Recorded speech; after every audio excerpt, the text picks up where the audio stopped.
make a meatless meal tonight. Gnocchi. I believe that's how you say it. Never made this crap before. Gonna make her now. Let's get cracking. Boil 2 potatoes and mash them down. 2 cups of white flour. Going to take 1 cup of those mashed potatoes that we made up earlier. They're cool because we're going to use our hands to mix this all together. And in the pot she goes. 1 egg. I'm going to first mix it a little bit with the fork. I mainly did that because I didn't want the egg all over my hands. Just going to mix them together with my hands. At this point, I'm going to put it right on the counter. I've mixed up a little bit in the bowl and I'm going to start kneading it. It's still quite crumbly. I'm just hoping by the time I finish this shit that it's going to be all together. Okay, she's coming together.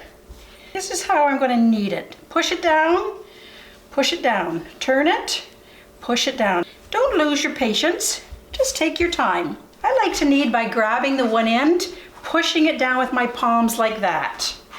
Grab it, push it.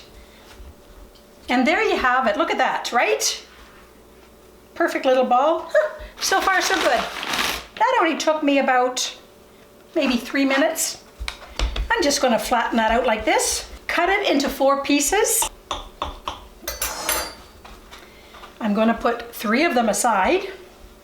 Work with the one. Put it into a sausage form like this, okay? And roll the sucker out. Just roll. Here we go. Before I cut these into 1/2-inch slices, I'm going to take my fork and firmly press down. I'm going to do that because I'm going to make some sauce. And I would like the sauce to stick in between there. I turned it over and now I'm doing the other side. Let's cut them 1/2 inch wide. Let's go about that. I've got a pot of water boiling, generous amount of salt. Slowly gonna add my gnocchi.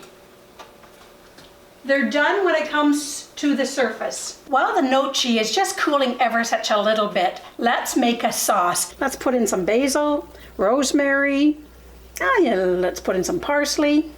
Just drop it in there. What we're doing here is I want the olive oil to have this wonderful flavor.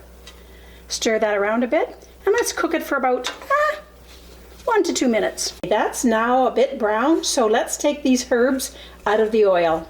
I've got the heat at about a medium high and I'm just going to add in 1 small chopped onion,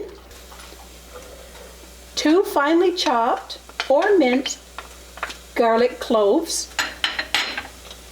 Going to cook those on a low heat for about 5 minutes. Don't want them to be brown. Going to add 28 ounces of diced tomatoes. Then I'm going to add back my fresh herbs. Let's add a pinch of kosher salt. I've turned the heat up to medium high. Going to bring the tomato mixture to a boil, then simmer it for 30 minutes. This is reduced down to about the thickness I want. I'm going to add a 1/4 cup of 1/2 and 1/2 cream into my mixture. Just gives it that creamy texture. Cream is nicely dissolved. I'm going to remove the herbs. Don't want those in my final dish. There's a little bit left in here, some of the rosemary, but I think that's going to give it extra flavor. No big deal there. Let's put the gnocchi back in. I've cut up great big chunks of mozzarella and I'm just going to drop it hither and dither. We're going to put this into the broiler and that mozzarella is going to melt right down. Let's just keep sprinkling Parmesan cheese on top of this until we say it's good enough. Let's pop that into a 500-degree oven. Let's say for 5 minutes. Just want to get that cheese melted.